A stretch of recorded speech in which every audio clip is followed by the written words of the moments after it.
તમારી જરૂરિયાતમાંથી શું છે. જો આમાં તમારો સમયગાળો 5 વર્ષથી લઈને 7 વર્ષ સુધીનો હોય તો તમારા માટે hybrid category, dynamic asset location અને બેલેન્સ કેટેગરી ખૂબ જ કામની છે.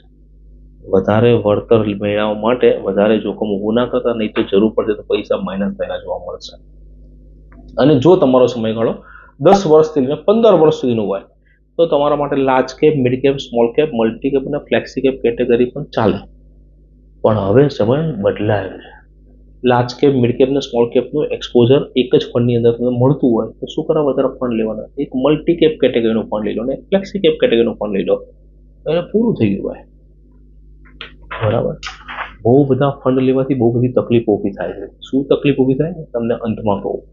અને જો આપ રિસ્ક ખૂબ ઓછું લેવા માંગતા હોય, જોખમ ખૂબ ઓછું લેવા માંગતા હોય તો આપણી પાસે hybrid, balance, multi asset category છે જેની અંદર એ લોકો જાતે જ ડેપ્ટ અને ઇક્વિટીનું બેલેન્સ કરતા હોય છે. 9 થી 12% જેવું રિટર્ન મળશે તો પણ એફડીથી 2 થી 3% વધારે જ છે ભાઈ. અને 12.5% ટેક્સ છે, એફડીમાં તો 30% ટેક્સ છે.